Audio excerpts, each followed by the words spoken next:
LNPOV. Hanggang ngayon ay iniisip ko pa din ang usapan nila papa, at ng grandparents ko. Hindi ko maisip kung ano ang sekreto ng mga ito. Kahit si kuya ay walang alam. Natatakot ako sa maaaring gawin ni papa sa pamilya ni Dexter. Andito na pala kayo. Tamang-tama at kailangan ko munang umikot sa mga pasyente ko, sabi ni Dexter sa kakarating lang na mga kaibigan ko. Sino yung dalawang mamang nakatayo sa labas? Tanong ni Jordan. Mga bodyguards ni Ellen yan. Madalas nyo nang makikita yang dalawa na yan. Huwag kayong mag-alala, sinabi ko na sa mga staff at bodyguard dito, kung sino lang ang papapasukin sa kwarto na ito, sabi ni Dexter.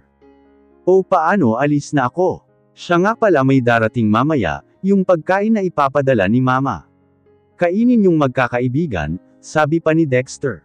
Hinalikan niya ako sa labi at saka umalis. Pinatawag ko ang dalawang bodyguard sa labas. Ipinakilala ko si Alex at Jordan kina Kuya Ray at Kuya Kit. Kanina lang din ipinakilala sa akin ni Dexter ang dalawang kong bodyguard. Okay lang naman sakin, kasi para sa kaligtasan namin ni Baby ang ginagawa ni Dexter. Sis grabe si Papa Dexter, lahat gagawin niya para sa'yo. Kita mo binilihan ka na ng negosyo, tapos may bodyguard ka pa, sabi ni Alex. Oo nga at take note, yung ginawa niyang pagpaparusa kina Mark at sa Bruhildang Karen na yon. Ang swerte mo sis, sabi ni Jordan. Bakit ano ba ang ginawa niya? Tanong ko. Well, pinakulong lang naman niya sila ate Karen mo at si Mark. Inutusan niya ang mga kapatid niya na patanggal si Mark sa trabaho, pati na ang ate mo, sabi ni Alex. Oo nga at nakita mo ba yung news kanina? Grabe, bukod sa tanggal na sa trabaho si ate mo ang dami pala nitong skandal. Sobrang kahihiyan nito sa ate mo at sa pamilya mo. Yan nakahanap sila ng katapat ngayon, sabi ni Jordan. Ang gulo nyo, sinong katapat ang sinasabi nyo? Nagtatakang tanong ko. Ang pamilya mo nakahanap ng katapat sa katauhan ni Dexter. Utos din kaya ni Dexter ang ipabalita sa buong bansa ang mga skandal ng ate mo, pati na ang nangyari sa'yo. Sirang-sira na ang ate mo sa buong bansa. Ewan ko na lang kung makakaharap pa siya sa mga tao, paliwanag ni Alex. Iba pala magalit ang mapapangasawa mo nakakatakot, sabi ni Jordan. Oo nga remind mo ako na huwag galitin si Papa Dexter, birong sabi ni Alex. Masaya kaming nagkukwentuhan. At nabanggit nila sa akin na senaryo muna ni Dexter ang coffee shop. Postponed din ang opening ng Elena Coffee Shop. Natuwa nga ang mga kaibigan ko at trabahador, kasi isang week walang pasok pero with Kay. Ate Ellen eto na ang pinadala ni mama na pagkain nyo, sabi ng kakapasok lang na si Joseph. Salamat Seth. Siya nga pala si Alex at Jordan mga kaibigan ko. Guys si Joseph, kapatid ni Dexter. Sumunod ito kay Dexter, pakilala ko sa kanila. Nagkamayan naman sila. Napansin ko na panay tingin ni Seth kay Jordan. Napangiti ako kasi mukhang type ni Seth si Jordan. Naku makapasa kaya ang playboy sa mata Ray kong kaibigan. Ate alis na ako. Kailangan ko pang magtrabaho, sabi ni Joseph. May I ask, ano ba ang trabaho mo? Tanong ni Alex. Isa akong architect. Ako ang may-ari ng DT Architecture Company, sagot ni Seth. Sige na Seth baka marami ka pang gagawin. Salamat sa paghatid ng mga foods, sabi ko sa kanya. Tumango ito at pagkatapos ay umalis na siya. Grabe insan, kung makatingin sa'yo si Joseph, parang gusto kang lamunin ng buo, biro ni Alex. Mukhang may gusto sa'yo ang kapatid ni Dexter, sabi ko. Nako yun, baka guni-guni nyo lang yun. At kung may gusto man siya sakin ay di bale na lang, sabi ni Jordan. Bakit? Dahil ba kilalang playboy ito? Tanong ni Alex. Mismo, alam niyong galit ako sa mga playboy. Paasa lang ang mga yan at walang gagawin kundi ang paiyakan ka, sabi ni Jordan. Teka paano niyo nalaman naman na playboy si Joseph? Tanong ko. Loka, saang lupalop ka ba nang galing? Daig mo pa ang nasa bundok.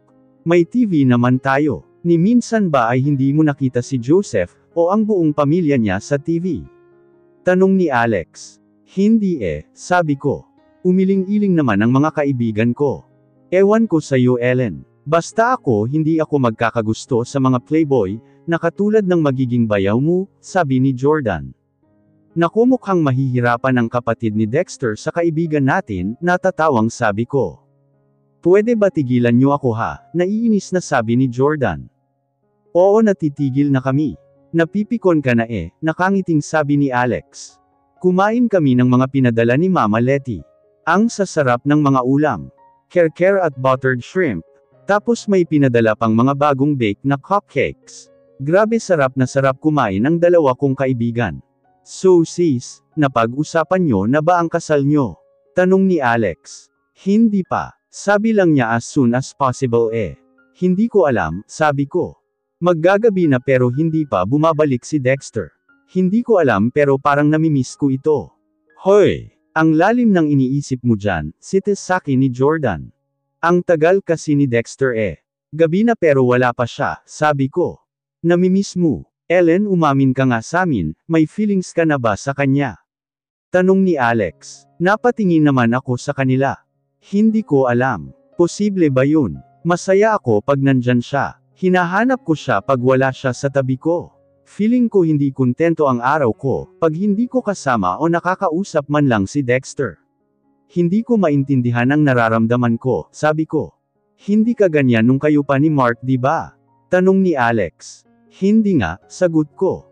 Ibig sabihin niyan ay mahal mo na siya. Hinahanap mo siya. Masaya kang magpapakasal sa kanya. Pretty much. You're very attracted to him, sabi ni Jordan. Pwede ba yun? Hindi pa naman kami matagal na magkakilala sabi ko. Walang imposible sa nagmamahal Ellen. Kami ni Jack, hindi perfect ang relationship namin, pero alam ko na mahal ko siya, at handa akong ipaglaban ang pagmamahal na yon. Nakikita ko ang future naming dalawa, paliwanag ni Alex. Kaso hindi ko alam kung bakit ko siya nagustuhan. Given na kasi yung gwapo siya at mabait. Mahal ko na ba talaga siya? Tanong ko. Lumapit sakin si Jordan at Alex at niyakap ako. Ellen, tandaan mo, sa pagmamahal, walang rason kung bakit mo siya mahal. Kapag ba hindi na siya gwapo o mabait hindi mo na siya mahal. Kung ganun ba Ellen, ang ibig sabihin nun ay hindi mo na siya mamahalin. Tanong ni Alex. Umiling ako. Tingin ko kahit hindi ganun ang katangian niya o magsungit siya sakin, ay lagi ko pa rin siyang naiisip. Tingin nyo ba mahal niya din ako? Natatakot akong magtiwala ulit, tanong ko. Ellen, hindi kita masisisi kung ganyan ang nararamdaman mo. Pero minsan tatanga-tanga ka na, at dahil dun gusto kitang batukan. Mahal ka ni Dexter. Marami siyang rason at pagkakataon para umalis sa tabi mo. Pero sa halip, papakasalan ka niya, at take note lahat ginagawa niya para sa kaligtasan mo. Hindi pa ba sapat ang mga bagay na yun, para pagkatiwalaan mo siya na mahal ka talaga niya, sabi ni Jordan. Sige, susubukan kong magtiwala sa kanya. Tingin ko nga mahal ko na siya, sabi ko. Huwag mong subukan, kundi gawin mo, sabi pa ni Jordan.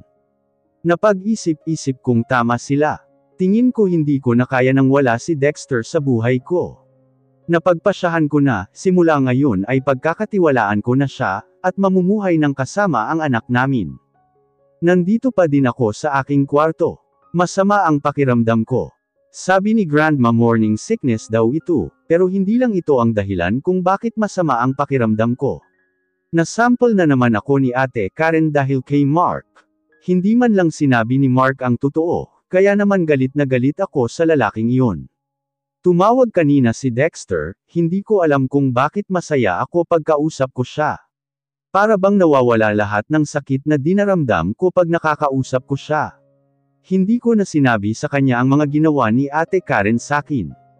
Nagpabili na lang ako ng pagkain sa Jollibee. Grabe, natatakam na ako. May isang bagay ang bumabagabag sakin, yun ang makilala ang pamilya niya. Natatakot ako na baka hindi nila ako matanggap. Nagising ako dahil may humahaplos sa pisngi ko. Nakatulog pala ako nang kakaisip sa mga magulang ni Dexter. Pagmulat ko ng mata ay nakita ko agad si Dexter. Kamusta ka na sweetie? Masama pa din ba ang pakiramdam mo? Tanong ni Dexter. Hindi na masyado. Medyo nakapagpahinga na ako, kaya okay na ako. Nasa baba na ba silang lahat? Naku Terra, na baka maghintay ang pamilya mo, nag-aalalang sabi ko. Huwag kang mag-alala. Nag-uusap-usap sila sa baba. Nasabi na ng grandma mo na masama ang pakiramdam mo, kaya naiintindihan ng mga magulang ko, sabi niya. Nalalayan niya ako na makaupo ng maayos, at makasandal sa headboard ng kama. Kumain ka muna, nagdala ako ng pinabibili mong Jollibee. Bago tayo bumaba gusto ko nakakain ka na para naman may lakas ka, sabi pa ni Dexter. Kumain ako ng dala ni Dexter. Hindi ko mapigilan na mapabulong at mapapikit sa sarap ng kinakain ko. Pagdilat ko ng mata, titig na titig siya sa akin. Bakit? Gusto mo ba? Tanong ko sa kanya habang sinasawsaw ko ang fries sa sundae. Tapos iniaabot ko sa kanya ang fries. Hindi. Para sa'yo talaga lahat yan. Kumain ka ng kumain para mabusog kayo ng baby natin, nakangiting sabi ni Dexter. Bahala nga siya sa buhay niya. Siya na nga ang inalok, tapos tatanggihan niya ako. Masarap kaya ang fries at sundae. Natapos akong kumain at inaya si Dexter na bumaba. Pagkababa namin ay nag-uusap-usap ang grandparents ko, pati na ang pamilya ni Dexter. Kapatid mo ba lahat ang mga lalaking iyon? Puro ba kayo lalaki sa pamilya nyo? Bulong ko kay Dexter. Oo, lahat kami lalaki kaya nga masaya si mama na mag-aasawa na ako, dahil may magiging anak na siya na babae, paliwanag ni Dexter. Lumapit kami sa kanila at nagulat ako nang bigla akong yakapin ng mama ni Dexter. Hindi ko tuloy napigilan na umiyak. Naku Han, nasaktan ba kita? Pasensya ka na kasi excited lang akong makilala ka, paliwanag ng mama ni Dexter. Sweetie, saan masakit sa'yo? Tanong ni Dexter. Wala namang masakit sakin. Hindi ko lang mapigilan na hindi maiyak, kasi masyado akong kinakabahan. Natatakot kasi ako na hindi ako matanggap ng pamilya nyo, sabi ko. Naku Iha, bakit naman namin ikaw hindi matatanggap? Maganda kang bata, at sa tingin ko mabait ka, kaya huwag kang nervyosin, sabi ng mama ni Dexter habang hinahagod ang buhok ko. Lalo akong naluha sa ginawa niyang iyon. Naku namang bata ka, sobra ka nang iyakin. Makakasama sa anak mo yan sabi ni Grandma. Tama si Grandma sweetie, hindi maganda na palagi kang naiyak, sabi ni Dexter. Oo nga pala doktor pala ang mapapangasawa ko. Tumahan naman ako sa pag-iyak. Siya nga pala sweetie, siya ang ama ko si Emilio Delmar, at ang aking ina na si Leticia Delmar, niyakap naman ako ng ama at ina ni Dexter. Eto naman ang mga kapatid ko. Ang sumunod sa akin ay si Joseph o Seth at sumunod sa kanya ay si Miguel o Migs. Pagkatapos ang bunso namin ay si Sebastian o Seb, isa-isa rin nila akong niyakap. Si Elena Gibson o Ellen ang babaeng mapapangasawa ko, pakilala sa akin ni Dexter sa pamilya niya. Nagagalak po ako na makilala kayo, nahihiyang sabi ko, nalalayan ako ni Dexter na makaupo. Ate Ellen, nasaan ang mga magulang mo? Bakit parang ang grandparents mo lang ang nandito? Tanong ni Joseph. Pauwi na ang mga iyon. Lahat kasi nasa kani-kanilang trabaho, si Grandpa ang sumagot. Ngumiti lang ako. Sa totoo lang masaya ako na wala sila dito. Natatakot kasi ako sa mga sasabihin ng pamilya ko, at baka ipahiya nila ako. Nagpatuloy ng pag-uusap ang grandparents ko, at ang parents ni Dexter. Nakikinig lang kami ni Dexter. Wala naman problema sa akin kung sila ang magdedesisyon ng araw ng kasal namin. Masaya ako kasi tanggap ako ng pamilya ni Dexter, at iyon lang ang hiling ko. Nagulat ako nang may biglang humulik sa pisngi ko. Hala, hindi ko man lang namamalayan na pag-uwi ng kuya ko. Isa lang naman ang taong nagawa sa akin nito. Si Kuya Oliver lang ang humahalik sa pisngi ko. Pinakilala ni Dexter si Kuya sa mga kapatid niya. Madali namang napalagay ang loob ng mga kapatid niya sa kuya ko. Mabait kasi si Kuya. Nandito na pala ang mga magulang at ibang kapatid ni Ellen, sabi ni Grandpa. Pagkatapos ay ipinakilala ni Grandpa ang pamilya ni Dexter sa pamilya ko. Tara na sa hapagkainan at nang makakain na tayong lahat. Mukhang masasarap ang dala ninyo, sabi ni Grandma. Nako kung alam nyo lang po.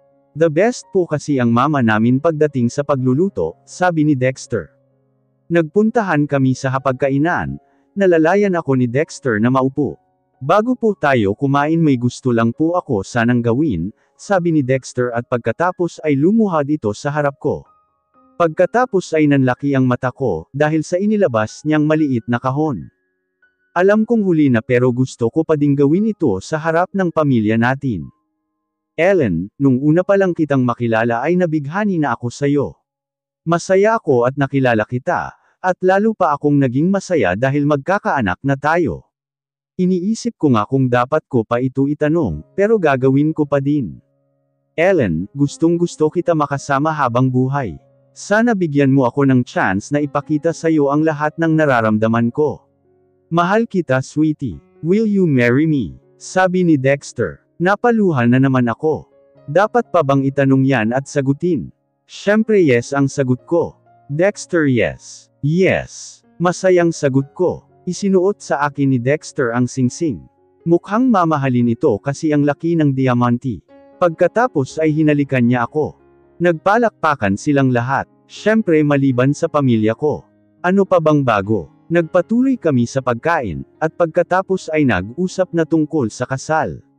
Maganda ang kinalabasan ng pamamanhikan nila. Habang nasa sala, dahil nagpatuloy sila sa pag-uusap ng kasal namin, nagtanong si Dexter. Pwede ko po bang may sama si Ellen sa Manila? Gusto ko po kasi ipakilala siya sa ibang kamag-anak ko. Balak ko din po siyang samahan na magpagawa ng wedding gown, at ng iba pang kailangan sa kasal namin, sabi ni Dexter. Hindi ba dito ang kasal? Bakit kailangan pang isama siya sa Manila? Tanong ni Mama. Sa Manila po kasi kami mamimili ng mga kailangan sa kasal tulad ng wedding ring, cakes at kung ano-ano pa po, sabi ni Dexter. Tumayo ako at pumunta ng kusina, kumuha ng maiinom. Sasamahan sana ako ni Dexter, kaso pinigilan ko dahil kausap niya ang pamilya ko. Kinuha ko ang isang fresh milk sa refrigerator at nagsalin sa baso. Ang swerte ng babae na ito, nakabingwit ng isang mayamang lalaki, sabi ni Ate Monica. Akala mo ba kapag isinama kanila liligaya ka na? Sa katimo na yan tignan lang natin kung tatagal sa'yo ang lalaking yun, sabi ni Ate Karen. Bago ka umalis bibigyan ka muna namin ng regalo, sabi ni Ate Monica. Tinitigan ko lang sila habang nagsasalita ng kung ano-ano. Nagulat na lang ako nang biglang guluhin ni Ate Karen ang buhok niya. Pagkatapos ay kinuha niya ang baso ko na may laman na gatas, at ibinuhos sa kanya at saka binasag. Nanlaki ang mata ko nang biglang magsisigaw si Ate Karen at umiyak. Tulong! Ma, Pa! Sigaw ni Ate Monica. Nagsidatingan naman ang mga magulang ko. Anong nangyari dito? Tanong ni Papa. Binuhusan ni Ellen si Karen ng gatas, at pagkatapos binasag niya ang baso. Pagkatapos ay pinagsasabunutan niya si Karen, sabi ni Ate Monica. Napaluhan na lang ako. Eto na naman kami, pinagtutulungan na naman ako ng dalawa. Nilapitan ni Mama si Ate Karen at niyakap. Ano na naman ba ang ginagawa mo sa ate mo, bakit ka ba laging ganyan? Galit na sabi ni Papa. Nagalit kasi siya sakin kasi pinagsabihan ko siya, dahil nilalandi niya ang asawa ko. Tanungin niyo pa si Mark. Kaya siguro niya ako sinaktan, umiiyak na sabi ni Ate Karen. Wala na napahiya na ako sa pamilya ni Dexter, iisipin na nila na masama akong bata. Dali-dali akong lumabas, pero pinigilan ako ni Dexter. Hinawakan niya ako sa pulsuhan at pagkatapos ay niyakap niya ako. Tahan na sweetie, sabi ko sa'yo ako ang bahala sa'yo diba? Sabi ni Dexter. Ellen, nag-aalalang tawag ni Kuya Oliver. Sigurado ba kayong si Ellen ang may gawa? Tanong ni Joseph. Oo naman kitang-kita ng dalawang mata ko. Ano ba ang problema mo? Galit na sabi ni Ate Monica. Akala nyo siguro hindi ko alam ang pinaggagawa nyo sa magiging asawa ko. Sige Joseph ipakita mo na sa kanila ang video, sabi ni Dexter. Ipinakita ng kapatid ni Dexter ang video. Isasama ko na lang po grandma ang grandpa ang apo nyo. Baka po kasi kung ano na naman ang mangyari sa mapapangasawa ko. Palalagpasin ko ito, pero pag may nanakit ulit kay Ellen, ay mananagot kayo sakin. Wala akong sinisino, sabi ni Dexter. Lalo akong napaiyak sa sinabi niya. Tumungo-tango naman sila grandma. Galit na galit ang pamilya ko. Napaatras ako at nagtago sa likod ni Dexter. Tara na iha, huwag kang mag-alala aalagaan ka namin, sabi ng mama ni Dexter. Habang hinahagod niya ang buhok ko.